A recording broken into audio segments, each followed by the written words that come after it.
Welcome back to Good Moms Bad Choices. I'm Erica. And I'm Milah. And it's Wednesday. It's my favorite day. My favorite It's day. my favorite day. Happy hump day, y'all.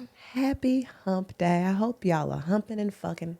Humping and fucking. Not just fucking, but humping and fucking. For the love of God, someone fuck for me. It's been a long time. It's been a dry season.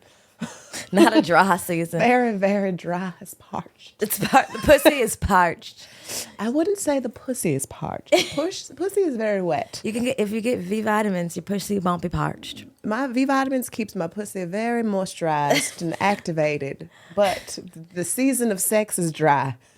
Moisturized, not fertilized. Just want to be clear about that. No fertilization. The pussy is moisturized and not fertilized. There will be no fertilization happening in the next 435 days plus.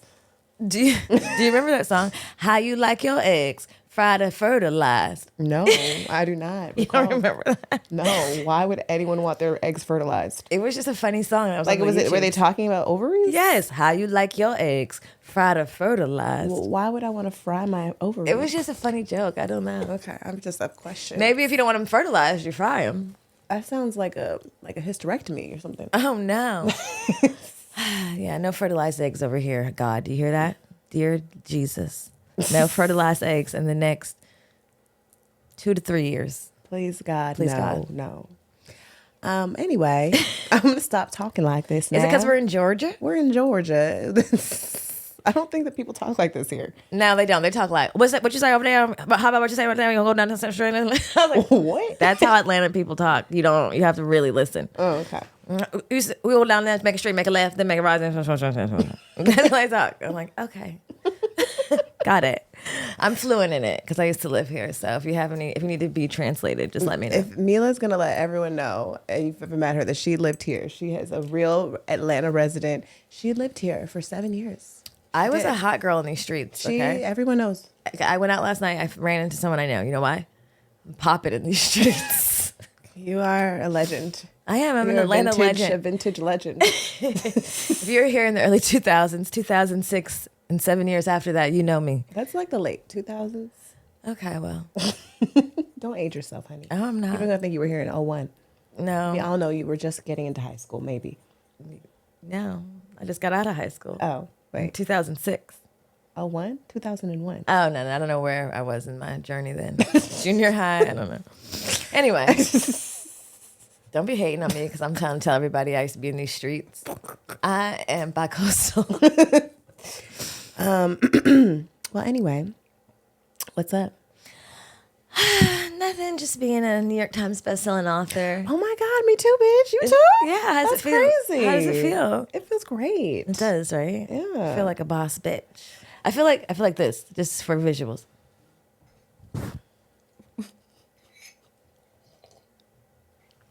This is like mine. This is like Is that an author Yeah. look? Oh, I was like, seasoned, like very smart.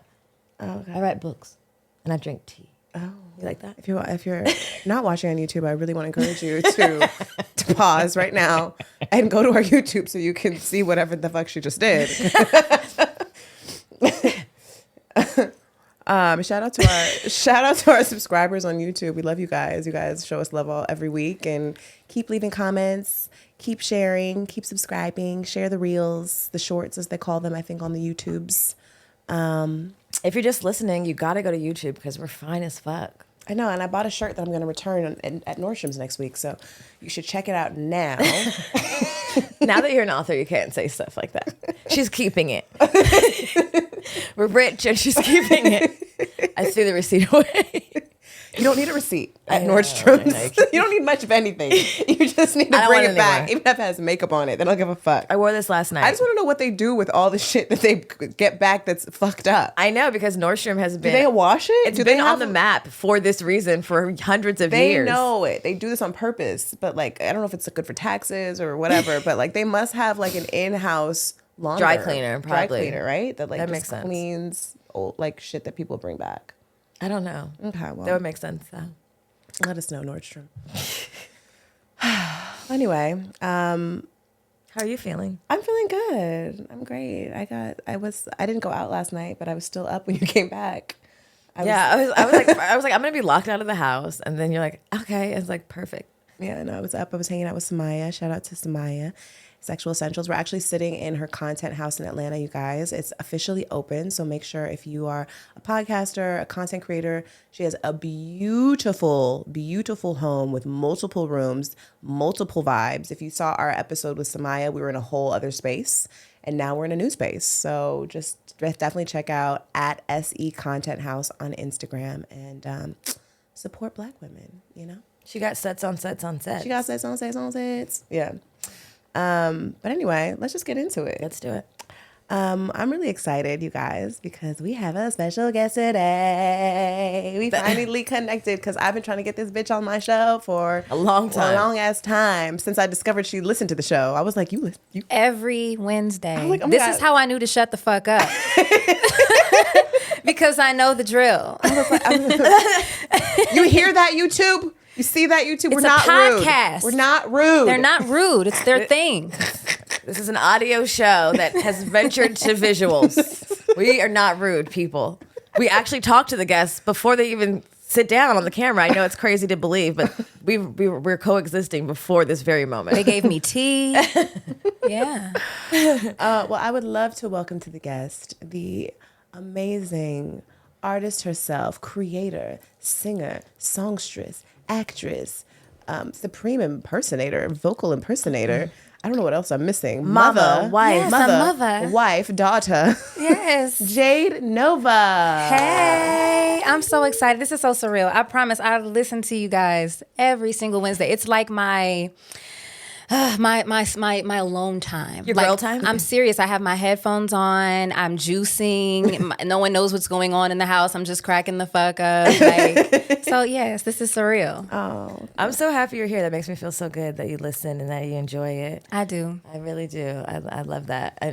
Erica told me, like, Jade Nova listens to the show. I was like, huh. And then we ran into you last year at Spotify Essence party at Fest. Essence Fest. Yeah. And I told her when she walked in, I'm like, I'm so happy that you still like us. I can't, you still like us? We're still cool because we were drunk as fuck. Like on one. You couldn't tell us shit. we had just left Janet Jackson. Is that where we were? Okay, shut up. don't. We had went to go see Janet Jackson.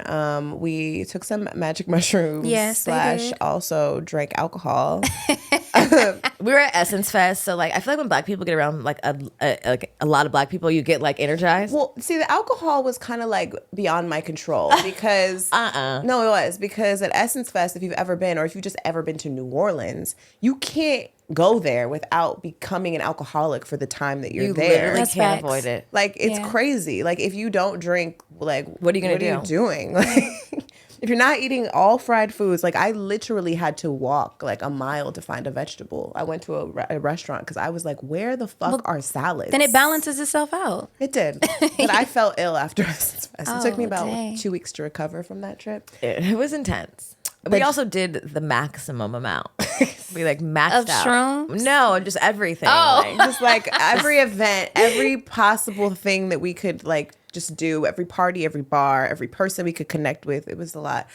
But I'm so happy we connected with you and that you're still our friend because we were drunk and I have like brief moments of remembrance of the night. I do remember us smoking. Then I remember me behind the Spotify bar because the bartender stepped away for like, I don't know, she probably went to the bathroom and I said, fuck her.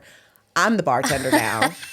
And I started pouring drinks for the party. And I have footage, And then I I got kicked out. I got in trouble. this bitch, the bartender was like, She grabbed the bottle out of my hand. and me and Eric are just cracking up. Like, why would you even be back there? They kicked out the party, or you just got kicked out of the We got bar? kicked out of the bar. Oh, yeah, okay. yeah. Thankfully, the party was like close to ending. Yeah, I'm it pretty was sure we about over. would have. I'm glad we showed up at the end and not anywhere near the beginning. And then the girl who invited us to the Spotify party, we then kidnapped her and took her to the strip club, in which I was having like these really dark thoughts, and Jamila was getting mad at me because I just trigger disclaimer here.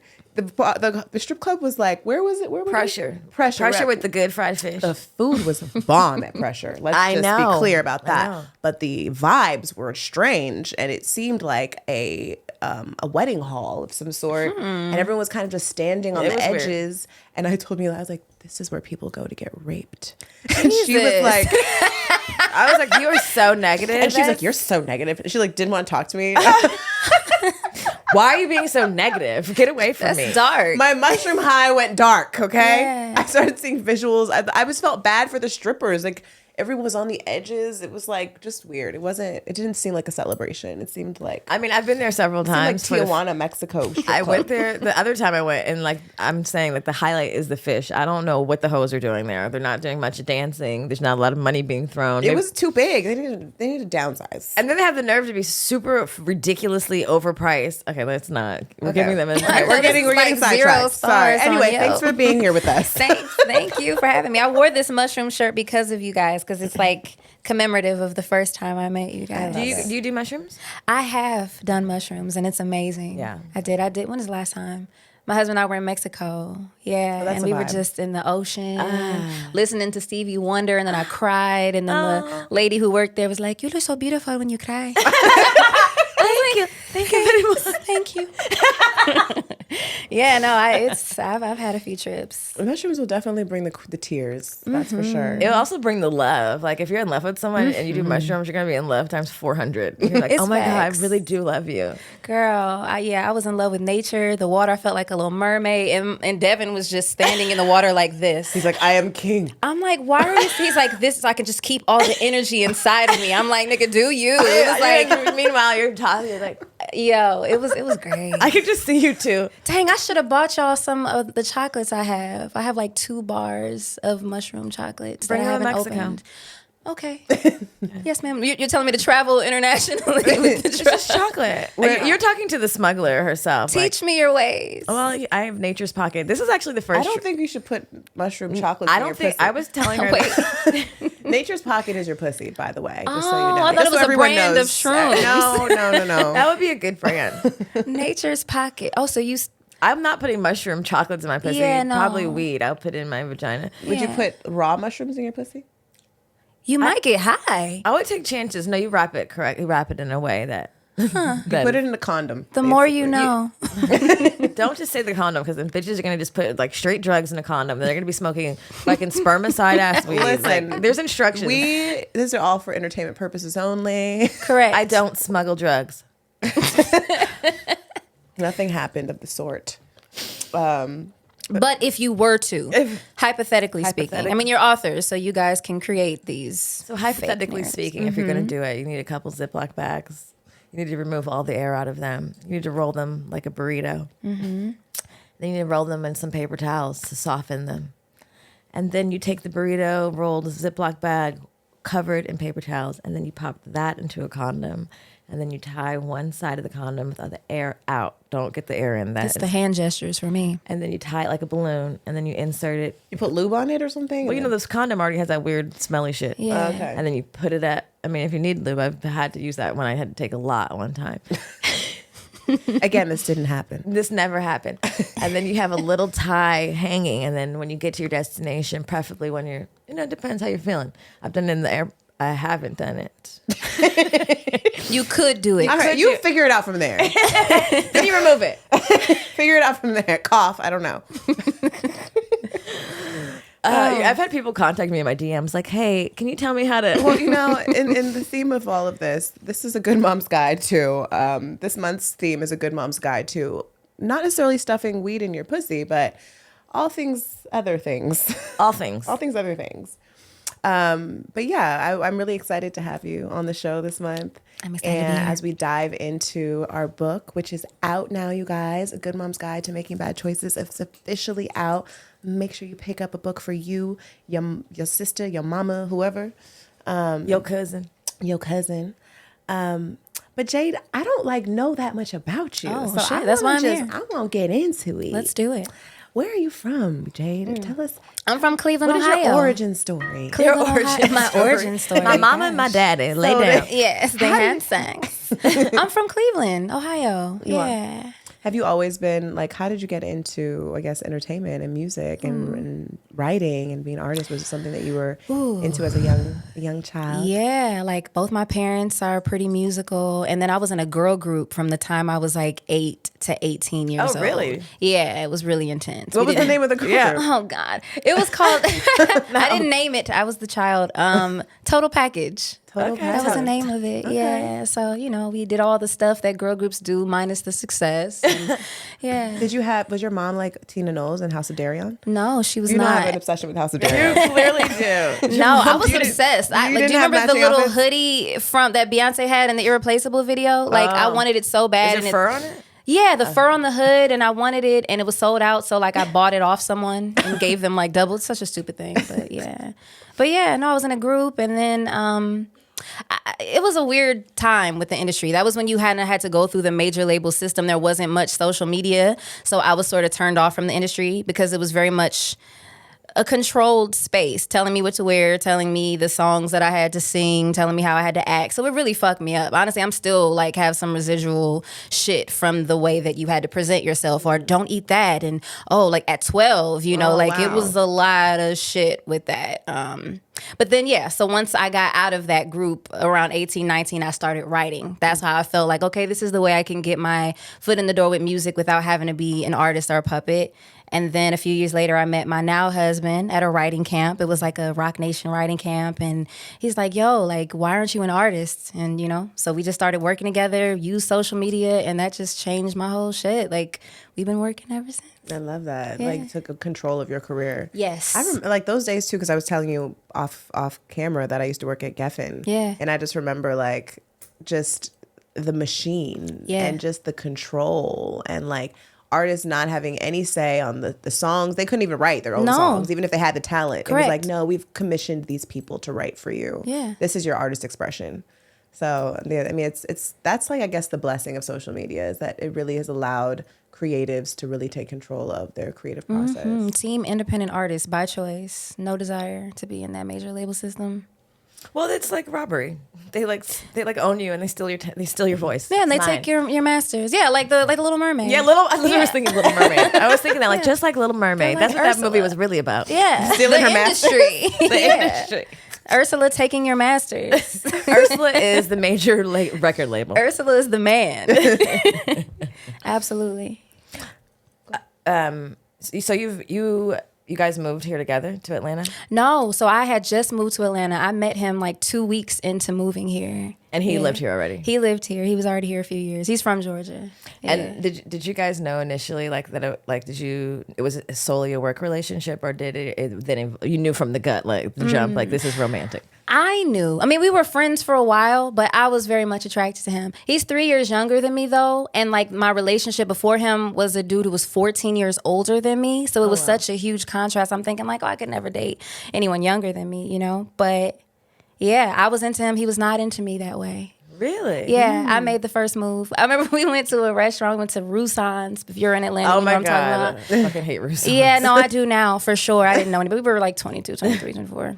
I'm like saying all the ages. But yeah, we went there and then I pretended to get tipsy off of sake, and then we were in the car and I like jumped on him and kissed him. I was like, oh my God. I pretended. I'm so drunk. I'm like, I pretend, I'm never going to remember this. Why? And he's just like, you know, like, hey, like slow down. It was really embarrassing. And then I blamed it on the sake. Oh, no. I didn't do that. That was worse than kind of being rejected as a woman. I feel like do not envy men in the process of having to figure that part out. Yeah. I got rejected one time by one white man. What? And because of that, Not by one white man. It was like the first time I ever like really, because I feel like with black people, you just kind of know. You get the eye contact. We have our own flirt language, our own flirting communication. Yeah. White people are confusing. I still don't get it. Don't understand the social cues. I thought you were just starting to get it. I don't understand the social cues. And I thought he was coming to my room. I was on tour. I used to work for Macy Gray. Mm-hmm. And so we were on tour and he was like on tour with us. So he would always come to my room, or I'd go to his room late night and we'd hang out and we'd talk. So I was like, green flags. Hello. Yeah. Like, you want to kiss me? Duh, look at me. And then I just like, one day, just like drunk too. It was like, we were drinking. So I was like, this is the perfect time.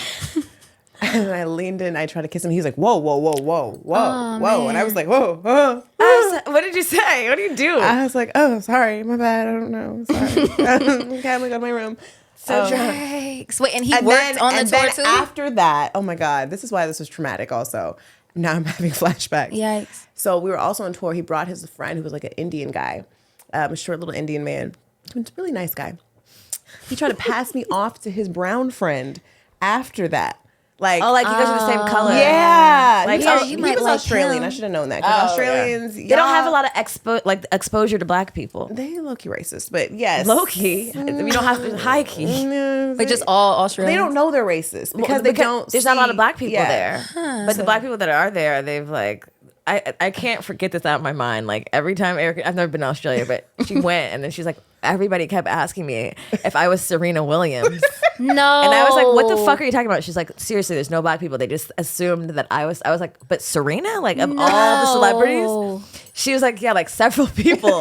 And I was like, are they blind? Like, so after that, I was just like, I don't need to ever go to Australia because It's crazy. beautiful. That's wild. It's beautiful, but it was definitely. But I Was just Serena in town? Like, I need to No, know, girl, like... no. It's the U.S. Open. Right, But like- my first time trying to kiss a white man, I was passed off to the brown. Indian man. Yeah, so That's okay. It wasn't for you. No. But anyway, I don't know how we got here. Oh, because I had the rejection of my now rejection. husband. Yes, Yeah, so... So he warmed up. Yeah, he warmed up Wait, eventually. but so we were talking and I was like, I didn't really even realize that Jade, you were a mother. Yeah. And you have how old is your son? 14 years old, girl. So you had your son before you married your husband. Yes. So what was life like before that? Like, tell me about your pregnancy and Oh, wow. And was it intentional or was it kind of like surprise? Okay, so I was in college.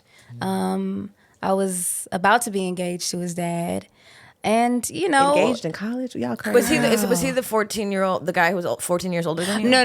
There was a man between that. There were men between all that. But yeah, no, we were in college together. Embarrassingly, we did kind of plan it. Not embarrassingly. No, yeah, because like, what were we thinking? You don't know anything because you're in were- college. You're dumb. We were so young, and we were like, yeah, like let's do this. Like it was like getting a dog or something. Like really, really dumb. Were you almost done with college? Were you like Yeah, on the way out? No, Okay. we were. I was a senior in college. And you're like, this yeah. is the time. Yeah, I thought that was what the thing to do, and so silly me. So we planned it. We were excited. We were having this baby. I mean, my pregnancy was nice. Like he was there. He was supportive. All the things. Found out later. Was your family supportive, even knowing that like you were that young? Yeah, they were. They were supportive. And I finished school. My son was in classes with me. All that. But yeah, it wasn't. It wasn't a smart choice. It was a bad choice.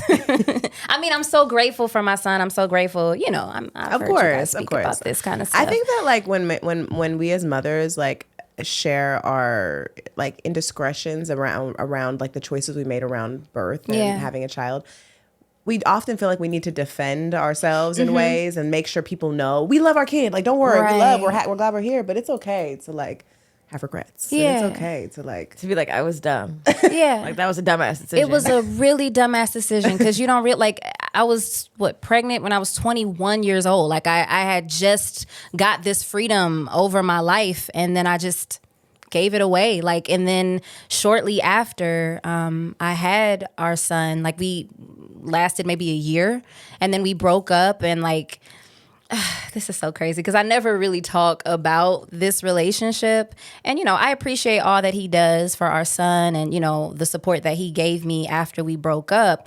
But us together, like he didn't really want me to do music. Like when we first got together, he didn't even really know that I did sing or that I had an interest in being a creative. And so as I started to like find myself and like get back to myself, he didn't enjoy that part, And so after we broke up, like maybe 2 weeks later, Tyler Perry reached out, saw like a YouTube I did and invited me to go on tour with God. Medea's Big Happy Family. And so I told him about it. I'm like, hey, I have to go. I have to take this opportunity. And he was with our like 13-month-old son while I was gone. And there was so much guilt. And there were so many people who were like judging me for choosing myself. And it was like the first big opportunity that I ever had. I'm like 21, 22 years old. And it's like, I can't really choose myself without feeling guilt now that I'm a mom. And that's just a constant, you know, from that point on. The first moment I'm an adult and the first opportunity I have, everything comes with that like asterisk of like, well, bitch, everyone's gonna be judging you, and you really, really can't choose yourself peacefully. Even when you're like a baby too. Like, you know what I'm saying? I'm just a kid trying to have my dreams come true. Yeah. Like, are you sure? Like, Yeah. Like, what do you mean this little baby's more important than me? I'm a baby too. No, for real, for real. It's wild. But imagine like saying no to that, like where you'd be now. Right. It changed my life, though. know? It gave me the financial freedom to then move to Atlanta, and then I got a publishing deal as a writer. Like, it just changed my whole life. And if I hadn't done that, girl, I was like a manager at Lacoste. No, like no shade to that at all, but like it would have been a completely different world. Like if even I had married my son's dad, like my life would have been so different.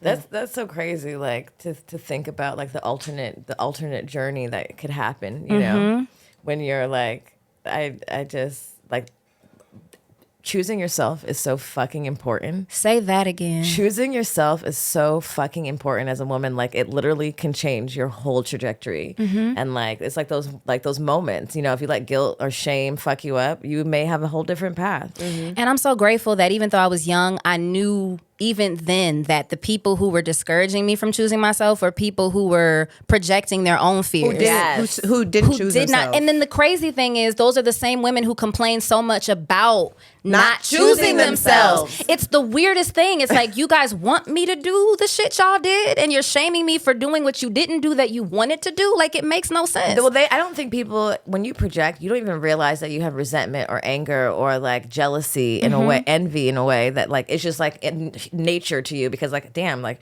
you're doing too much because I didn't get to do it.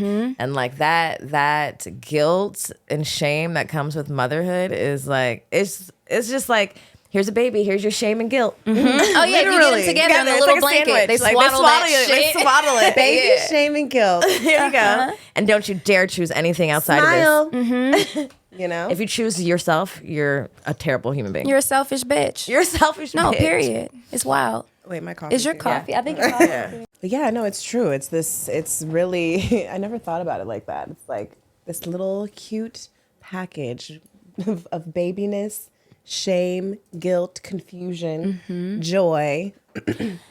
Even to the point, like you saying, like your baby daddy, like holding you to it, and it's like, okay, like there's gonna be parents that do it, moms who didn't live their life, be free, like, because we're the generation that's shifting shit, right? Yeah. Like, but like for the men who are oftentimes like our peers and our age and shit, that shit is so wrapped up in like, the patriarchy, because it's like there's also this understanding. It's like once you're my baby mama. You and that baby belong to me. And then there's this like automatic, like not every man, but like a lot of men, because my baby daddy, this to me too, is like, yeah, and now like you're indebted to this baby. And it's like a way to control you. Like I can now manipulate you through calling you like insinuating you're a bad mom. Like it's a way a man can manipulate a woman by shaming you into believing like you're guilt for doing things for yourself through the baby.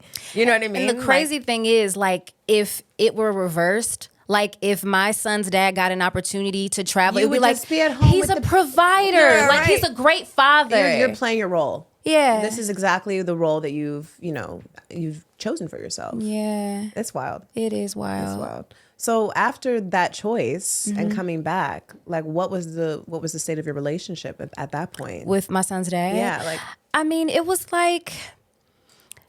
bittersweet because on one hand, he did hold it down while I was gone. But on the other hand, it wasn't without, like you said, letting you know that, hey, I did this thing, you know? So, I mean, our relationship was good. We co-parented. It was fine. But after that situation, and then I decided to move to Atlanta, that opened up a whole other thing. Because then it's like, how are you leaving your son? And it's like, well, I'm not leaving him. I'm just moving somewhere else, and we're going to co-parent. This is just the way that it will always be. It's just I'm going to be here and you're going to be there. And again, like if he had decided that he got a job in North Carolina or something, it wouldn't be like, how are you leaving your child? It'd be like, this is the way your life is going. So there was a lot of guilt and shame around that. Like me not allowing our son to be in one space always. But Cleveland, what I'm gonna do in Cleveland, Ohio? And also, Right. I mean, your son too. I was pretty young at that point. Yeah. too. Like that. You actually did it at the perfect time. Yeah, It's a bit for harder sure. as your child gets older when they're Yeah. really in school and schools are calling you and shit. And even then, they could be relocated. Absolutely, absolutely. I encourage all the moms to think like the dad. Think like a dad. Like if you're feeling a way, you're making a decision and you're feeling guilt, be the dad. Put yourself as the dad, and then shift your perspective. Think like a dad, act like a mom. Think like a dad, act like a mom. That's a good one. Is that the title of the show? I'm writing it down. Okay. Because a bitch will forget. In 5 seconds. And I didn't even smoke yet. Hey. You mentioned before you had a C-section. Yeah. What was Oh, that like? God. Because I had a C-section also, and it was not. I was not prepared. No. I did not plan on having a C-section. Now that I've been in this space of speaking to so many women about their birth experiences, I realize I was grossly overlooked in the process of birth and my pregnancy in ways by my doctor. I actually talk about it a lot in the book, and I hope she doesn't sue me. She can't fucking see Because I really did basically say she malpracticed me. I mean, so then you should sue She's her. she's lucky you didn't sue her. Yeah, like I really You didn't say her name. You just called I doctor. didn't, but she's the Kardashian doctor, so y'all figure it out. Oh. But I didn't know that at the time. I wasn't like seeking the Kardashian doctor.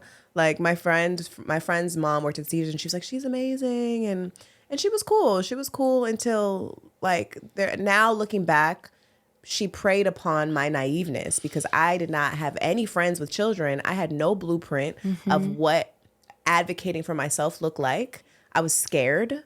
My family medicalizes everything. So like, I don't know about you, but like my family, if something's wrong, go to the doctor, And so, I mean, she was talking about C-sections like while I was like 5 months pregnant, like saying like, oh, if you get a C-section, like I can do the tiniest little scar and so slight, it's so easy. Like she was prepping me for this shit. And I was like, well, I'm not doing that, so it don't matter. And I even talk about me sharing my, I had watched The Business of Being Born with Ricky Lake, and I really wanted to have a home birth. And like my idea that like I was going to go share this with my female doctor who had children, and she was going to be excited for me. Yeah. That was dumb and naive of me because I was basically removing her role from the process, and she wasn't going to make no money.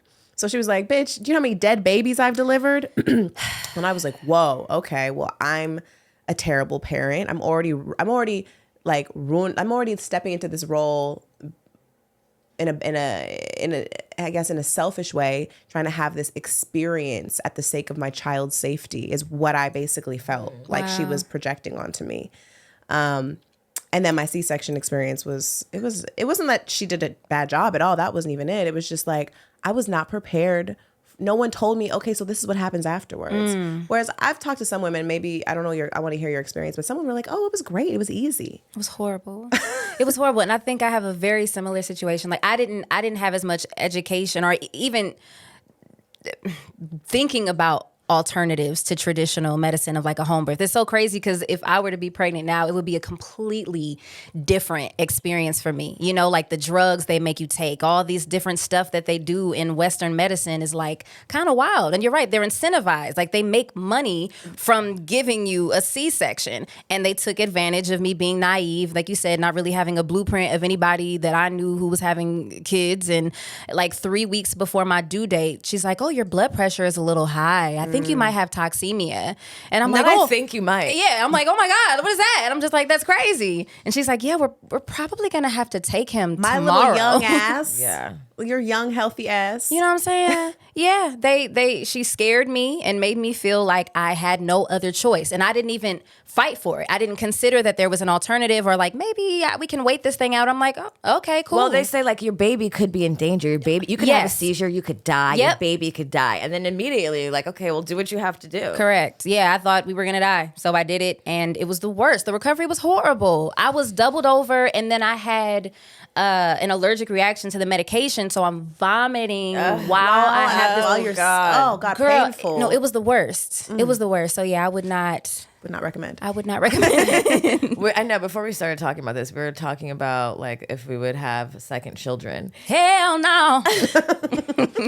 And I was like, and Erica was like, you just said last month. And I was like, it's traumatic. Like thinking about birth, like whether you had a C-section, whether you pushed a human out your pussy, you had an incision, like it's traumatic. And I think it doesn't have to be, but like the shift that your body goes through to bring a human through, like it's intense. That's a lot. It's traumatic when you don't have the things in place that we as women should have.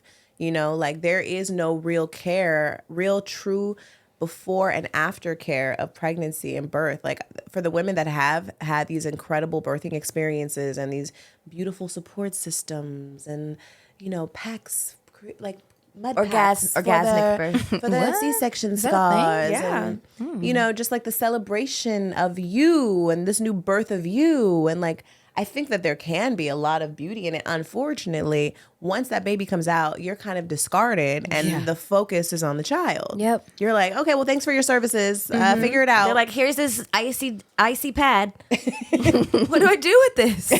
Where does this go? It's for my head? Like, no, it's for your pussy, bitch. Girl. And even what to do with the baby once it comes. I didn't know what to do with him. I remember I wanted to leave the hospital so bad because they just kept waking me up every 5 seconds. Yes. But I also remember that moment, like looking at my baby. I can see it vividly exactly what she was wearing. Putting her in the car seat for the first time, not knowing what the fuck I'm doing, and then being like, bye. And I was like, oh my God. Like they're trusting me. But with this baby, like, I'm like, keep this baby alive. We're leaving as 3. Yeah. Like we came as 2, well, sort of, and then now we're leaving as 3, and I'm a child myself. What am I? Why did I do? Huh? I remember that shit too. And in the hospital, they play this video like showing you how to care for your baby, but like you're fucking delirious, so you don't really watch it. And like they're coming in every 5 seconds, so you're not really sleeping. You're in that dumbass bed. And then I got home and same thing. I went for a regular checkup, and they're like, your blood pressure's high. We're gonna check you in. I'm like, what, bitch? I have 3 more weeks. My house was dirty because I didn't think I was coming home with no goddamn baby. And I remember just being like, oh fuck, I didn't pay attention to the video. Like, what the fuck was the video telling me to do? And I was like, am I gonna kill it? Yeah. I think I bathed him like 5 times. I didn't know what to do. I was afraid. I bathed her, but I was like, she could break. This is a lot of movement. Let me just tuck her back in. And I remember like cleaning the house and like getting like sidetracked and then being like, that baby, is it alive? Like, there's moments where I literally forgot that there was another person there, and I had to remember to go check on it. I definitely put my finger under his nose like all the time to make sure he was still breathing. Because if something happens to the baby, it's totally your fault. Oh yeah. Like, and then becoming a parent, and you know, we talked about this on our episode with Samaya, is that like, you know, that inner child work that kind of starts to come up for you, and really thinking about your childhood and like what things you want to adopt and what things you want to edit out of your experience with your parents, and like you being faced with this little person that you're responsible for nurturing and guiding, and then realizing like you don't know shit, and especially being so young as well. Like, I'm curious to know like what kind of like things came up for you from like, I don't know, like inner child stuff or like things that you were. I mean, I don't know what your relationship is with your parents or how you were raised, but how did that influence how you showed up as a mother? Yeah, well, my parents, they got married at like 17 years old. So they were kids themselves. And we didn't have much discipline at all. Like we pretty much kind of, and you know, shout out to mom and dad. I love you all. I know you did the best that you could. However, you know, our house was disgusting. You know, my mom was a bit of a hoarder, so there was shit everywhere. We ate horribly. They never knew where we were coming or going, you know, and so how many siblings? 3. There's 3 of us. So I have 2 older sisters. Okay. Yeah. All girls. Okay. Yeah. And we just were kind of just figuring that shit out, all of us together. And so I knew that we didn't have a kitchen table, like we didn't sit down and eat dinners, like it was none of that Cosby Show shit. So when I had my son, I wanted to give him more of what I thought was this traditional, like, proper upbringing, you know. And maybe to a fault, you know, because I think that I helicopter him. And I don't know if y'all can relate to this by having just one, because everyone's like, oh, the remedy to that is having another kid, you know? And I'm like, no, thanks for that. But yeah, I think I might have been overly protected because, like you said, that inner child thing that came up for me was that I didn't feel safe. I didn't feel like I was protected. So I'm just, you know, and I might have made him a little too cautious because I'm projecting that fear of what I had onto him. So yeah, and now that he's older, the mirror stuff comes up all the time. You know, like he doesn't always take up space. And I'm like telling him things and I'm like, oh shit, like this is for me. You know, there's so many lessons that I'm learning. And it's crazy because he's 14 and that's around the time when I was in that girl group and I was shrinking myself or always in my head. And I see him do that all the time, just overthinking everything, being so calculated. And so yeah, it's constantly. And I'm like, okay, I have to do the work so that we can break this thing. It's on me. Everything I'm telling him is things that I need to tell myself constantly. Right. Yeah. I think too, as parents too, when we see our children kind of reenacting or behaviors that feel similar to us, we often go into like how to fix mode or like how to, like basically seeing ourselves and our children, but also there is a definite need to remember that kids will struggle. Like they'll have insecurities about taking up space, but that doesn't necessarily mean it's going to be the same trajectory as yours. You know what I mean? It might just be a moment in his development at this moment. It doesn't mean that like this is how it's like his end all be all. Because I think I know for me, and even like I think about, you know, my mom too, like her seeing certain things play out, or even my daughter. Like my mom is a single mom. I'm a single mom. And I didn't really have a good relationship with my father. I had really no relationship with my father from very early parts of my life. And my daughter and her father, I mean, they do have a relationship. It's not maybe like the relationship I dreamed of for them. But she doesn't know any different. You know what I mean? And so it's good for her. But for me, and I'm thinking about my childhood and my relationship with my father, and me wanting it to be a certain way, and like how it affected me is not the same as like how it's going to affect her. And I think as parents, sometimes we see kids like doing shit that we did and we're like, oh my God, it's showing up. It's the same. What are we going to do? We have to combat it. We have to, you know, and we like give ourselves all this anxiety and pressure to protect them or like teach them something different, which that's our job, is at least to check in and say like, are you good? Are you okay? But yeah, I think that's something that I think all parents, we struggle with. Yeah. Yeah. Nothing. No comment. No, okay. What you think? I mean, I agree. I mean, not even just like projecting on your kid, but also like you were saying, you know, once you have a kid, like there's shadow work that shows up. You start to think about your relationship with your parents and if you want to show up like them, and then like how are you going to edit it out? But then there's this other challenge too of like, sometimes you're doing shit and you don't even realize that you've inherited those parts of you until you check yourself and you're like, why am I fucking doing this? Like, why am I showing up this way? And it's like, oh, because you showed up this way. Like, even like I resonated with what you said earlier is like, my parents, like our love language is just like, we're like, we love, obviously there's love, but like, girl, you where are your earrings at?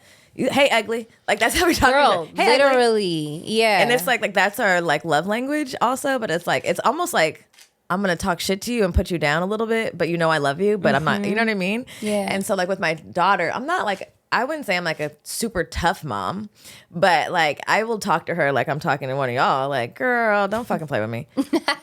Like, you're a bad actress. Stop. You know, like, and like, but like I've had to check myself on like, you know, not being too harsh, because I believe like, not that I have to be harsh because the world is harsh, But like having to check myself to be softer or be like, she's 8, you know, like. See, I'm the opposite. I need some more balance. I coddle too much. And like you said, like my family, my dad wasn't very verbal about love or like you're very pretty or any of those sorts you're of the things. best daughter in the whole wide world. No. Especially for a girl, especially with your father is in your house. Yeah. Right. And 3 girls at that. And it's like, nigga, you had 3 chances.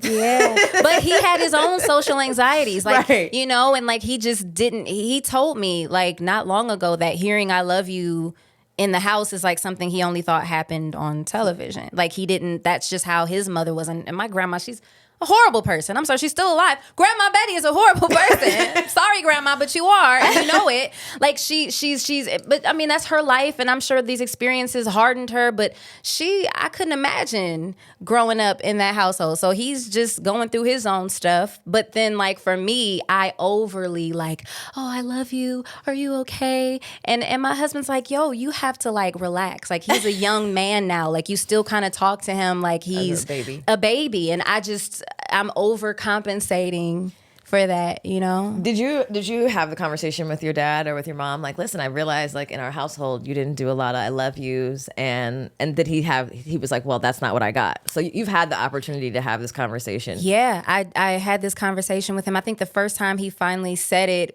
I was like 24, 25 is the first time I've heard him say it. And actually the album First time he ever said I love you. yeah, that you can remember. Verbally. Wow. Now, you know, he in his mind is like, I'm showing up every day. I'm here. You know, I'm doing the best that I can.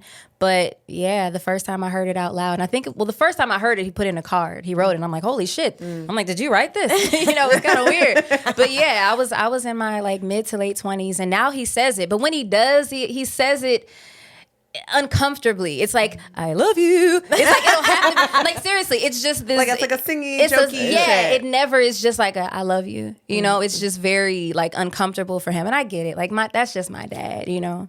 But I'm working on an album now, and the whole thing is about that. Is about words of affirmation being my love language, because I didn't hear I love you a lot as a child, and how that affected my relationships and even my friendships. You know, like I was looking for validation in anyone who would give it to me. So the moment a guy would be like, oh, you pretty, I'm like, oh, marry me, you know, because that's all I needed. Wow. You know, and then ultimately learning how to use that power of words, because like y'all say, words are spells. I've said that. I need that merch, by the way.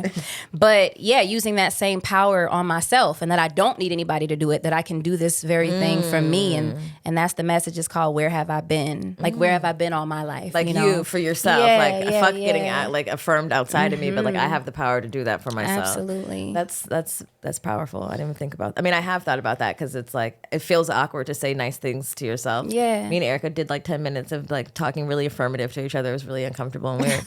Like, you are so fucking bomb. And I'm like, yes, I am. But it's like, even thinking about what you said, like, I think their parents come from a place where I don't think there were a lot of like super verbal, emotional conversations, probably because of the height of like, you know, the times, like shit is rough and tough because our existence is complicated in America. Yeah, they're the product of the silent generation. Yeah, literally. it's literally a silent generation. And like my dad said that to me. He was like, you know, like a lot of my parents, and like they didn't come from that era. Like even my baby daddy's parents are like significantly older than my parents. And he had mentioned it to me one time that his mom had never said, like, really doesn't say I love you. And I had to tell her, like, take her aside and say, you know, like, he noticed this.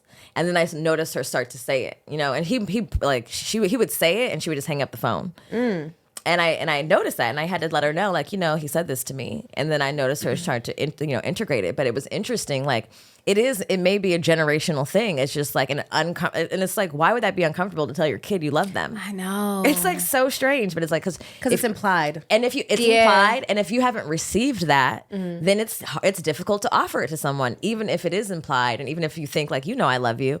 But it's just like you said, those words are powerful as fuck, you know? And like, shout out to you for like transmuting that experience to loving the fuck out of your son verbally out loud, you know? So Yeah, I gotta find the balance though. I do. I'm a love bomber. Love bomber? Yeah, it's a lot. It's a lot. He's like, okay, mom, I know you love me, mom. you know, we try, and it's gonna be like, my trauma is my mom overloved me. Yo, right? This He's in therapy. He's like, And I check in with him sometimes, like, do I trigger you? Are you good? Because I don't want to be that. But we're all, you know, it's gonna be something.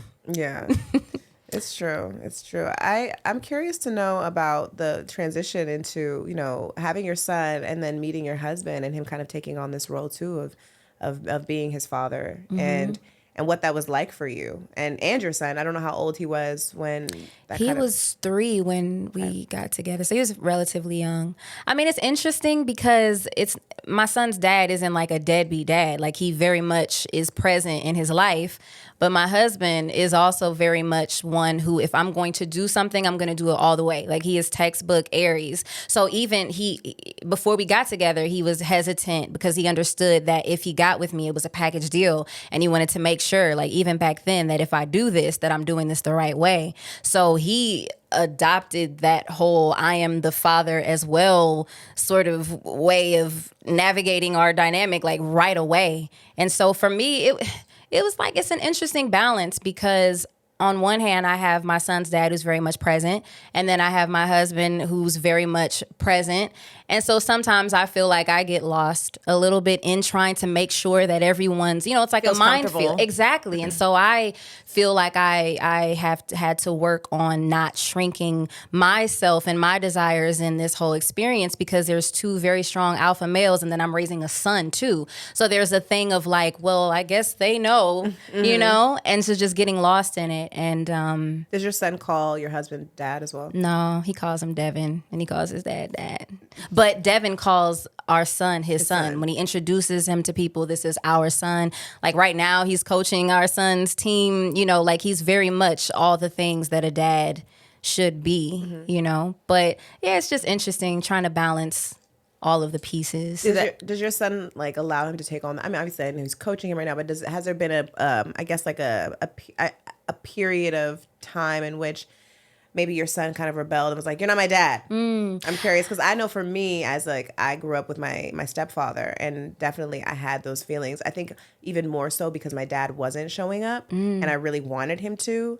And then I just wasn't ready to allow him to show up for me. I was like it was like a placeholder I was holding for my father. Like, he's going to show up. He's going to be here. And I don't really need you. I appreciate you, but like, I don't really need you. And he took that to heart, and he wasn't able to kind of like transcend that, unfortunately. You just made me see something though in myself that's so interesting because that's more so me. Like, I've been waiting for my dad to show up and be like assertive. And so it's difficult for me to allow my husband to be assertive in our household sometimes because maybe that, like you saying that, it just makes so much sense. Like, I'm waiting. You haven't seen that. I haven't seen. So I don't even know. I'm like, is it submission or control? Like, walking that fine line, that fear. But like, he's very much dominant alpha. Like, this is what we're doing. And so I'm the one who kind of pushes up like, well, is that what we're doing? You know? And then on top of the fact that we work together too. So there's that dynamic of like feeling like, is this how it's supposed to go? Or is this like the act of submission? And I just don't know how because I've never seen it before. You know? So really more so me than our son. You know? Girl, like right now, like Devin, that's my husband's name for those who don't know.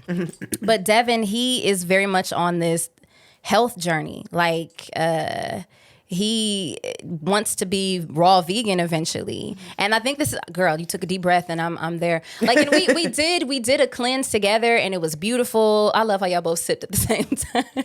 It was beautiful, but it's just not something that I am ready and wanting to do right now.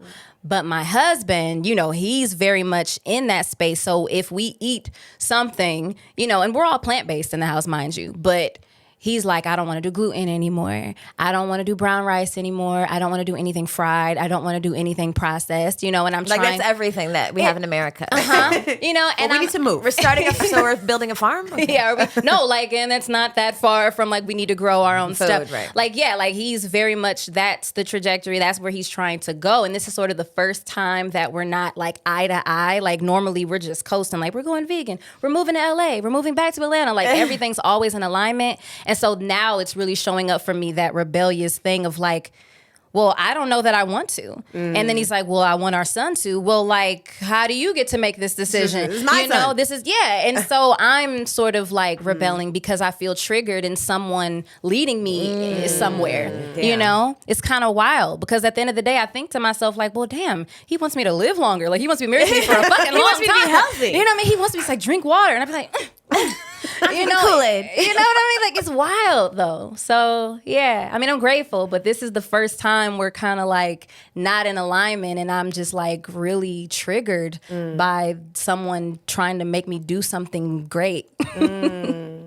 That kind of goes back to, I think, that inner child work too, because I mean, I resonate with that too. I never had like a strong male figure leading me. I had a very strong female figure leading me, and I watched her take on all the roles and all the responsibilities, and she was the leader.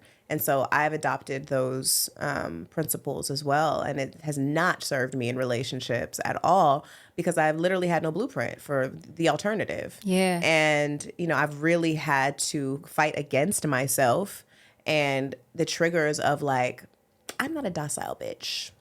I don't really think that I trust you to lead.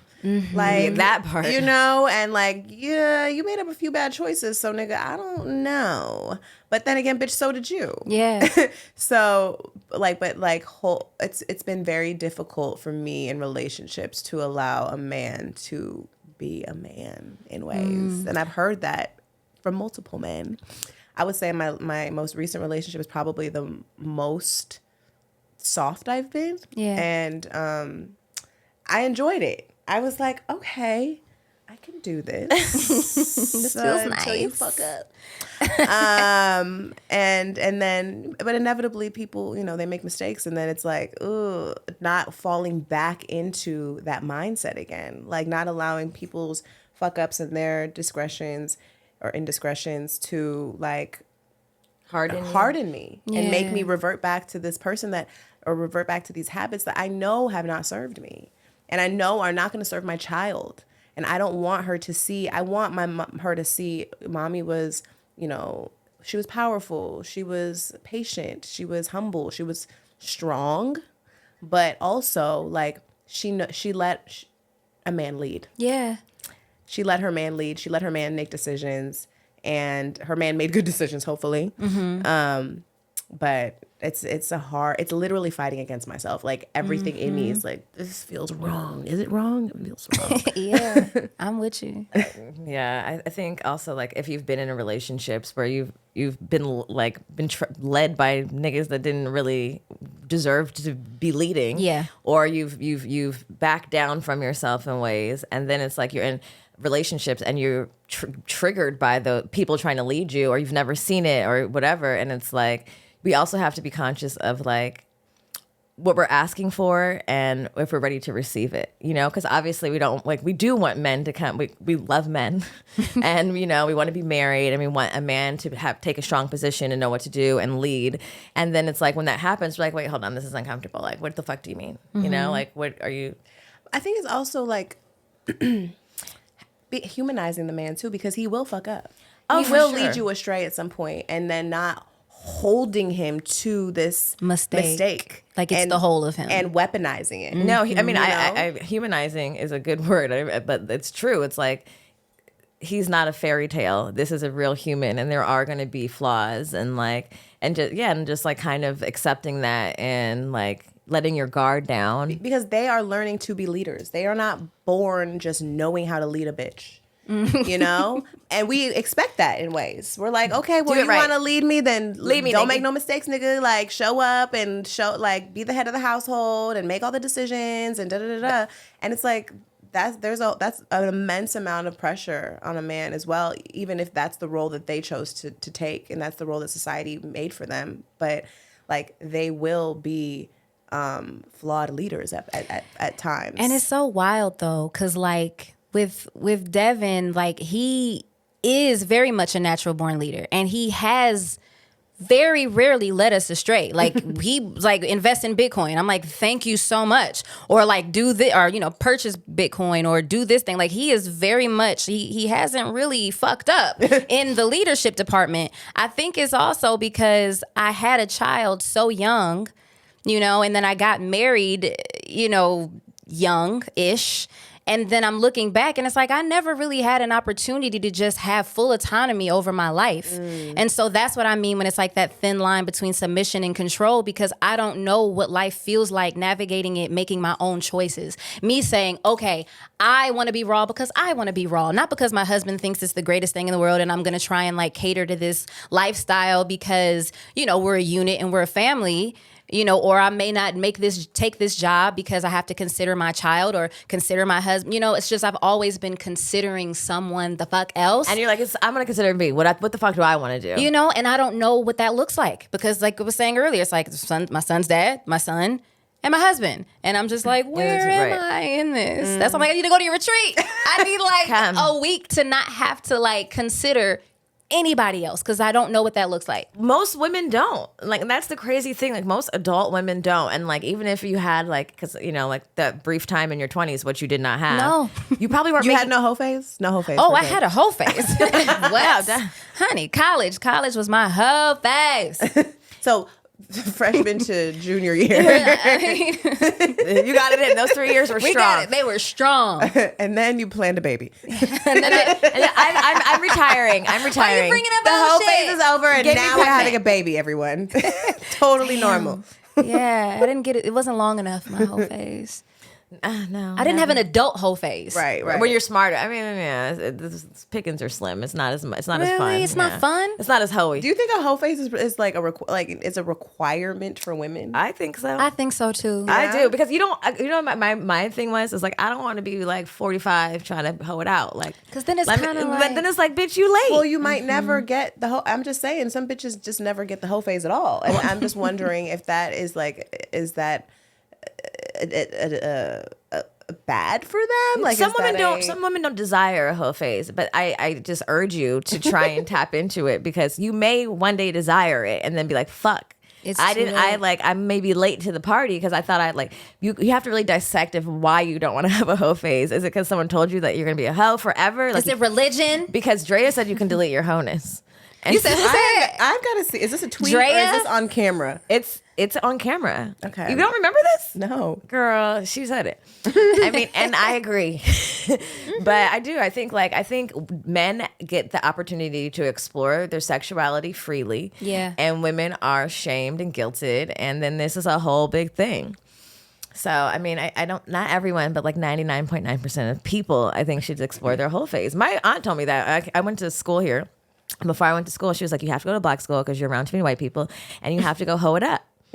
And I was like, what? She's like, trust me, you're not going to marry that guy. And this is my baby daddy, because he's my high school sweetheart. She was like, you should go be a hoe. And in my mind, I was like, I got to go to black school and I got to go hoe it up. And that's what I did. Check. I was like, perfect. And thank you're you. better for it. And I'm happy I got permission, like, from my aunt, you know. I would have probably done it either way, but it was like clear for me that this needed to happen to, like, you know, like, figure it out. So what does one do who's married and is not going to have their hoe phase? What do they do? Ooh. I don't know. I think you should try and hoe it up with your husband. Yeah, you can do that. Yeah, that's like, an option. Act like a hoe for your husband, and like maybe go to the club and let someone like feel on your booty and then leave. This is the remedy. These are your options. Hoe it up for your husband. Go to the club. Let them feel on your booty. Don't tell your husband, because that's what a real hoe does. Maybe make out. I don't know. Don't have sex though. It's not going to be worth it. Yeah. Or come to the good vibe retreat. Yeah. Because I do feel like, yes, I agree that I think there's healing in the hoeing. We talk about that in the book. And we even had a whole merch launch that said, heal first, hoe later. Oh my God, I forgot that we launched that. The shit that we make. That was the best. That was a bestseller. Did it fly off the shelves? It flew off the shelves. When I thought that, I was like, this is it. This is a hit. Heal now, Hoe later. But I also think like, you know, being, like you said, like you've been a mom, you've been a wife, you've been building your career, you've been like, you know, this chameleon of sorts and ways. You haven't really had the time to be still, be quiet, and like not have to make any choices. And I think that's like what is the beauty of our retreat is like we really create this environment where you don't have to do shit. You don't have to decide anything. We've decided for you, and you can also choose not to do that also, you know? And I think when we do these retreats, I just see how these women, it's very hard at first for them to relinquish control.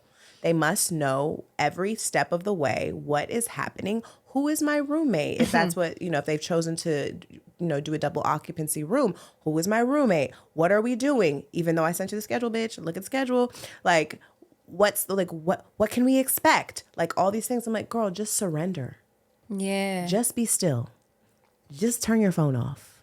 Disconnect. Ooh. Like, shh, cállate. You know, and it's, once people do, and they're forced to surrender, you will surrender. You have no choice. That's like where the transformation happens, and like the remembrance of yourself, or the reintroduction, or maybe not even remembrance, because maybe you didn't even know what it was in the beginning. It's like the meeting of this person, which is you. And a lot of that has to happen with leaving your child, leaving your husband, and taking time off of work. And possibly leaving altogether the state or country that you're in. like, I do believe you can do these things at home, but the likelihood of you doing them are very low. Very slim. Very slow. Like, we could say, next week is it. Next week is the week that I'm going to like be in silence. And then you'll find an excuse like, oh my God, wait, I gotta send that one more email. Hold on. And then you see, oh shit, someone else emailed me. Oh wait, someone called. Oh, it's an emergency. Let me call. You know, like you'll start making excuses. So sometimes you literally need to go tap out to tap in. And I'm just, I know that I still have to remember that myself. I'm not a perfect leader, not a perfect healer by any means. You know, I overwork myself constantly. I put people before me all the time, people's needs. My boundaries sometimes are blurry, you know, and, you know, it's about the check-in. It's about the check-in and knowing that, like, hey, I need to come back to myself real quick. The check-in is really where the healing happens, because like I heard you say something earlier, and I've really been thinking about this a lot lately, is like oftentimes if you don't get quiet, you can't even check and balance the trauma that's happened. You can't even process that shit, like things are affecting you a certain way. And like, you know, you made a comment about like, you know, the like emotional abuse or abuse that you experienced in previous relationship, and how you're still in ways recovering that, or even the group, you know, and like how you felt like you had to dim your light in ways, or like, but like, look at you now. I don't see that sitting in front of you. You know what I mean? But like, you know, only you know what you've experienced and how it lives in your body and how it plays out in your, you know, how you are right now and how you've had to work against that. But a lot of times as women, especially as Black women, we have so many things to take care of, and so many things that are prioritized over our own healing, is that we're not even in the position to be like, damn, this happened and it really hurt me. And I have to really check in with myself to be like, damn, are my feelings hurt? How am I affected? Like, how is this like giving me anxiety? Because we don't even recognize, like, we don't even give ourselves the opportunity to feel the hurt or the pain or process the trauma to even begin to heal from it, because we're not quiet enough. And there's always something more important than you. You know what I mean? And like being silent and crying for 2 hours is not on the fucking agenda. There's no time. There's no time for that. Like, bitch, clean that shit up. Yeah. And it's like, even right now in my life, as like I'm in a good position. I'm in a really like healthy relationship, and there's still like remnants of like paranoia from a relationship I had fucking 5 years ago, and I'm still paranoid in ways, and I'm still moving a certain way, and I'm like, why the fuck is this living in my body? Yeah. But I'm only realizing it because I've taken the opportunity to sit down and be like, okay, how has this affected me? And even like the book, like writing the book made me realize, like, bitch, you haven't healed any of this shit. Like, you've talked about it, but like, have you really sat in it? How has this affected you? Like, that guy, you know, like someone hit you in the face one time while you're holding your baby. You know what I mean? And it's like, you could like live through it quickly and like know it happened, but like the processing of that is looks completely different than like maybe telling your homegirl like this nigga then, you know what I mean? That's one part of it, and even like acknowledging it, but then like really sitting in it and like letting it sink in and letting like yourself go there again, because a lot of times trauma is so painful you don't even want to revisit it. And even as women who are business women and strong women and boss women and moms and like, you know, successful, it's like, oh, I don't really want to dwell on that because I'm not a victim. Yeah. I'm not from a Lifetime movie, but it's like you too were also a dumb bitch.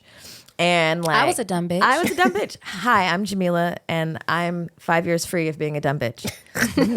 Maybe 5 months. I don't know. But it's true. And it's just like, even I've said this a couple times because I was so moved. I was shocked. Like when me and Erica did this Audible, because the headphones are on, I can hear myself, and hearing myself read the words of the experiences that bitch I had, I was like, hold on, I need a minute. And I wasn't expecting it to resonate. It's that hearing your own voice. It's the hearing of your own voice without interference, without even you telling someone this happened to me and then validating you or saying something to you. It's just, this is what happened. And it's there. And no one's going to comment, and you have to just decide how do you feel? How'd that make you feel? You know? How do you feel right now? Are you over it?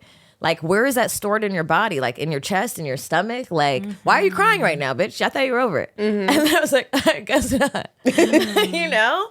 And it's like, that is really that quietness is like what women don't grant themselves. And it's definitely like the fact, like you really need that to move forward. You really need that silence. And I'm so grateful for the retreat, because we create, and it even sounds funny talking about it because we joke a lot and we're jokey, but like it's some deep shit happening over there. And we've created a space where we're like, okay, bitches, we're getting deep. You know what I mean? Like, ready to heal? And like that feels uncomfortable for like a bunch of women you don't know sitting in a circle, like, now we're gonna get deep. Now you're gonna cry. And everyone's like, hold up. What the fuck do you mean? You know? But it's like, no, it sometimes requires for some stranger bitch to tell you in the jungle, we're gonna cry now. And then you have to submit. And that's why it's uncomfortable for a lot of women, because we haven't given ourselves the space to just feel. The permission to feel. Literally to just feel, like, cry. I know you have something to cry about. Girl, I'm about to cry right now. I do. You know, like it's heavy. It's heavy carrying this, and we don't have to, but haven't been given permission to remove the luggage and to undress and to like literally get naked and to be like, oh shit, like this is me. This is like, it's not that pain. It's not that nigga who hit me. It's not that person who said I was a hoe. Like it's not, you know, all these things. Oh, there I am underneath the surface if I just get down there.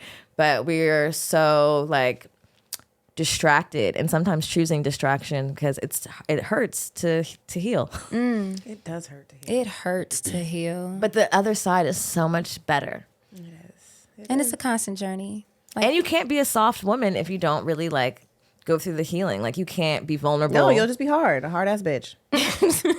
A hardened hoe.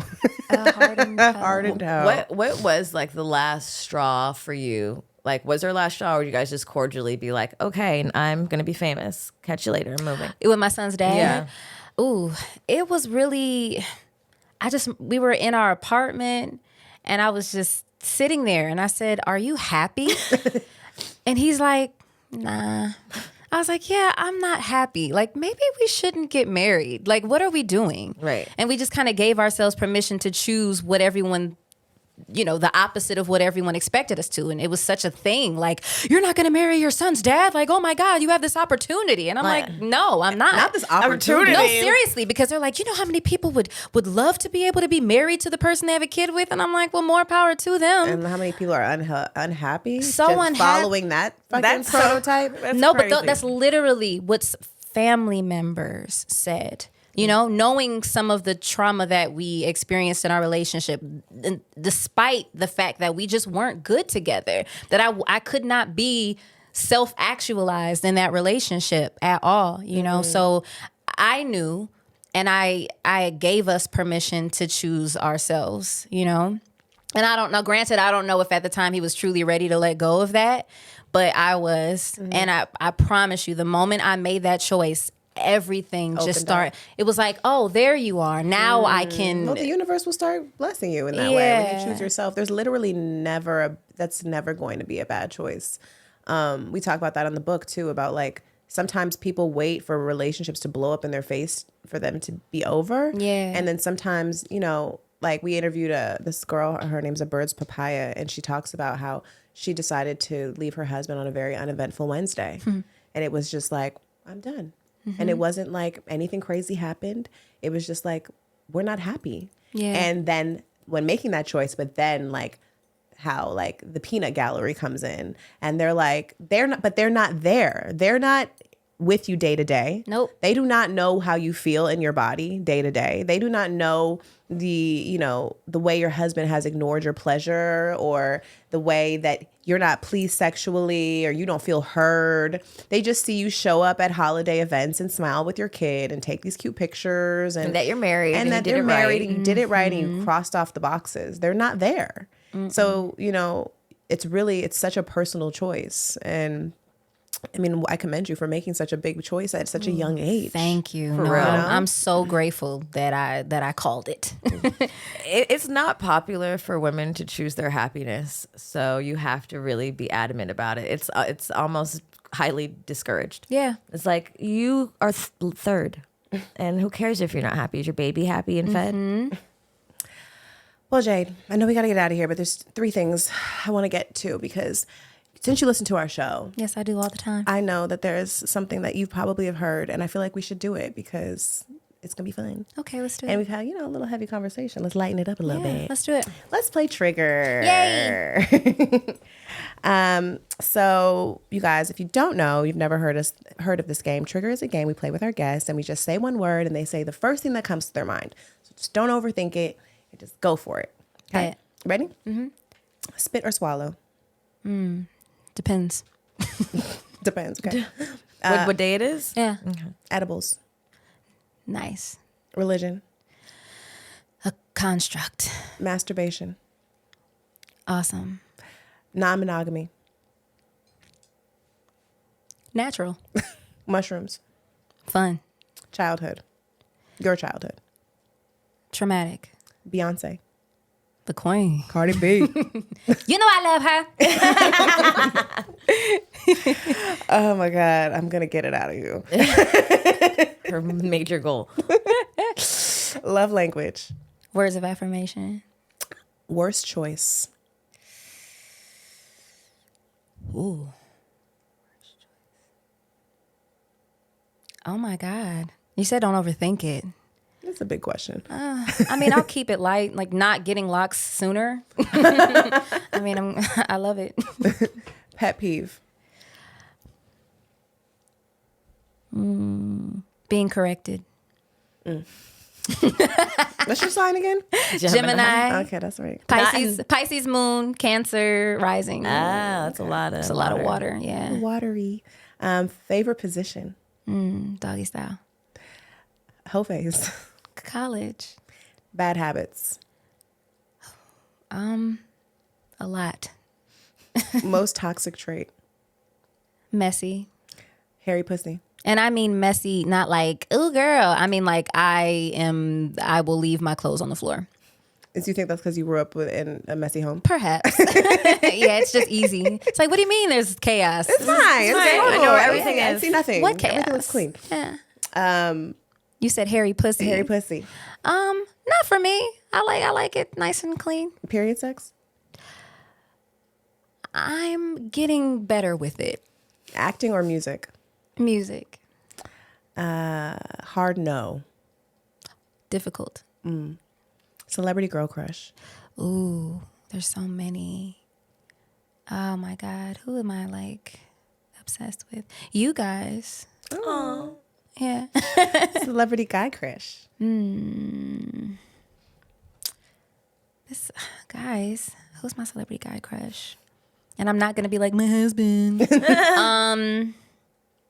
I think, who is hot? Y'all help me. I'm like having you're like, I can't tell you who. Idris? You said who now? Idris? I'm not into him no more. What do you mean not into him no more? He's last season? We're over him? The girls are... me. He's getting older, and I just... You don't like a little, like, salt and pepper? I like his wife. She's cute. Y'all, I'm really stuck on this, and I don't want to ruin the podcast. What is her love? Desmond, Idris? Oh, Damon. Desmond. Lori Harvey's. I think he looks like Nas X. He does look like Little Nas X. I'm telling you guys this. He looks just like Lil Nas X. Never thought about that. As soon as I saw him, I thought they were the same person. I could see that. Yeah, that's why I don't get that. You know who's my old man celebrity crush? Who? Harrison Ford. He's fun. Harrison Ford could get it. I love him. We'll go with Harrison Ford. Over Idris Elba? I don't know. I'm not really into Idris. I saw the maybe if I sweatpants. saw him in person. You didn't see the print? I saw the print. I don't know if Harrison got that print. So. No, probably not. Probably not. Biggest regret. Biggest regret. Not taking up space sooner. Yeah. Motherhood. A balancing act. And that concludes Trigger. Thank you for playing with us, Jade. Yeah. Before we get out of here, do you have an affirmation that you can share with our guests? I do. Okay. I came prepared. Let me find it. Okay. So this is one I needed for myself because speaking gives me anxiety. And I think it comes from fear of being judged. And, you know, I was doing, like I mentioned, the girl group. And so there was a polish and like a poise and a very calculated way of being that I haven't shook all the way yet. And I'm really ready to just show up completely authentically, uninhibited. That's why I listen to you all so much, because you are like goals. And I know it's a process. You're looking at me like, you know, we still working. Yeah. But I'm telling you, like the way that you're able to be transparent about who you are, things that you guys have gone through, you know, that's goals for me. So I needed this. I am allowed to be myself and show people who I am. I am allowed to be myself and show people who I am. Because, man, that shit's scary. It is. It's It scary. It can be very scary. I love that. Thank you for girl. sharing that. I also want to share an affirmation we have in the book. Once you guys buy the book, right this moment, right now, And with the click link, the link in the bio, right this moment. The book is filled with a lot of affirmations. In each chapter, me and Milah each share an affirmation as it pertains to whatever we're talking about.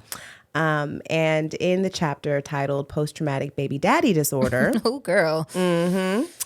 PTBDD. do we need to trademark that? Yes. Okay. Don't say it on the By the time they microphones. hear this is going to be trademarked. It's honey. trademark. Sorry, too late. Started. Bitch. We got Sorry. the one We have a speed dial. website. Go Daddy. Everything. Sorry. This affirmation is Milah's affirmation, actually, from your chapter. Oh wow! Because I feel like you're much better at the affirmations. I really love this one, and I think it relates to what we were talking about here. I forgive myself for choosing other people's safety over my own. I forgive myself for choosing other people's safety over my own. Woo. Yeah. Whoa! That, All right, Milah. I forgot I wrote You that. did that, bitch. You I forgot did about that one. I did write a book, y'all. I is an author. So yes, remember both of those affirmations. Anyone who's listening, and if that resonates, write it on a piece of paper, put it on a mirror, write it in your phone, make it your screensaver, or just buy our book on Audible and screenshot it and Send it to us. Buy their book. Period. Of course, it's tarot time, and we had our dear friend pick a card, and because she's a rich bitch, she chose the King of Pentacles. So I'm gonna tell you what that is real quick. The King of Pentacles represents material wealth, financial abundance, and worldly success. This king is a faithful provider. He uses his ambition and confidence to create wealth for himself and others, and generates his self-worth from what he has accumulated and can share with others. He is also a fatherly figure who provides others with advice, guidance, and wisdom, especially in financial and work-related matters. When the King of Pentacles appears in a tarot reading, you are confident and successful at attracting and managing wealth. Not only do you identify opportunities for growth and success, but you also draw upon your self-discipline and control to manage your wealth and invest it wisely for the long term. Because you got Devin. Look, come on. Thank you, baby. Yes, and I just want to put all of this wealth into your next project that you have coming out in August. Can you tell the people where they can find you and all the things that you have coming up? Yes, my name's Jade Nova, y'all. At Jade Nova everywhere.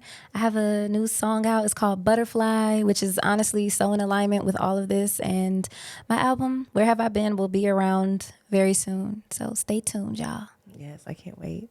And y'all know where to find us. If you're watching this on YouTube, make sure you're subscribed to our YouTube channel. Leave us a comment. Tell us how beautiful we all are.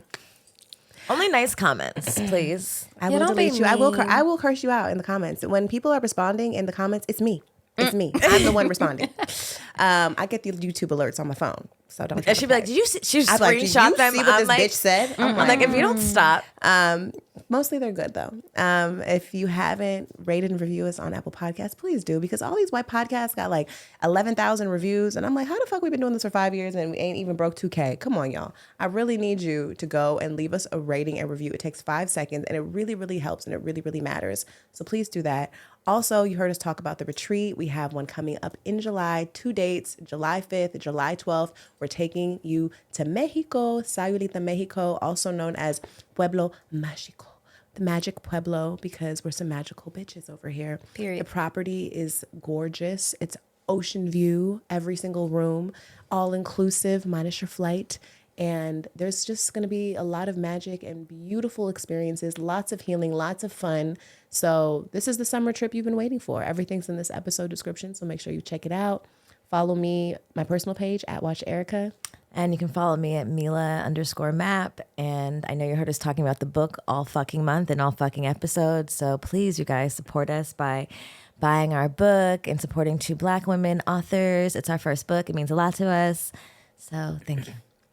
And lastly, make sure you subscribe to our Patreon. We have a few special lessons over there, like how to navigate a sex party, how to roll a joint, how to talk about cannabis with your kids, how to date as a single mom. Yeah, so if you need some how-to guidance, make sure you join our Patreon.